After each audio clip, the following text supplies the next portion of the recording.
জৈবিক ম্যাথের পক্ষ থেকে সুস্বাগতম। চলো বন্ধুরা, আমরা পূর্বের ন্যায় আজকেও নবম শ্রেণীর তৃতীয় অধ্যায় 3.3 এর গাণিতিক সমস্যা নিয়ে আলোচনা করি। বন্ধুরা, এখানে তোমরা দেখতে পাচ্ছ আমি অলরেডি দুইটা গাণিতিক সমস্যা লিখে রেখেছি।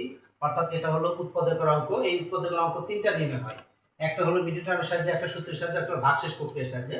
আমরা বোর্ডে যে দুইটা গাণিতিক সমস্যা লিখেছি, এটা আমরা মিডল টার্মের সাহায্য করব, এটা আমরা সূত্রের সাহায্য করব। তো চলো বন্ধুরা, আমরা করার চেষ্টা করি।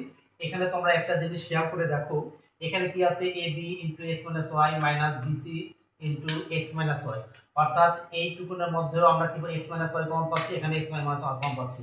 আমরা দুই ভাবে লিখতে পারি। এখনো x y আগে এটা আমরা লিখতে পারি, অথবা ab b c এটাও লিখতে পারি, পরে এটা আমরা লিখতে পারি।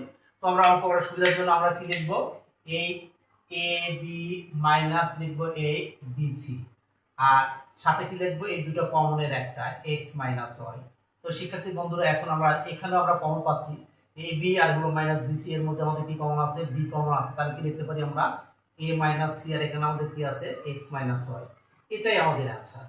এটা ছিল হলো মিডল টার্মের অঙ্ক, আমরা কমন নিয়ে করেছি। তো শিক্ষার্থী বন্ধুরা, এটা আমরা কি করব, এটা মিডল টার্মে করা যায় সূত্রের সাহায্য করা। সূত্রের সাহায্যে যদি করি আমরা, তাহলে আমরা কি লিখতে পারবো, 3x তারপর হোল স্কয়ার, সূত্রের 2 ইনটু a বলতে 3x, b বলতে এই 16 এর বর্গমূল 4 প্লাস বি স্কয়ার বলতে 16 এর বর্গমূল 4 তারপর হলো হোল স্কয়ার।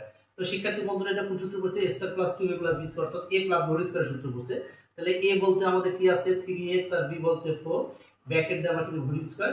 এখন যেহেতু হলো হোল স্কয়ার মানে কি, এই তারপর দুইবার আছে 3x প্লাস 4 দুইবার আছে, তার মানে কি লিখতে পারি 3x প্লাস 4 ইনটু কি লিখতে পারি 3x প্লাস 4।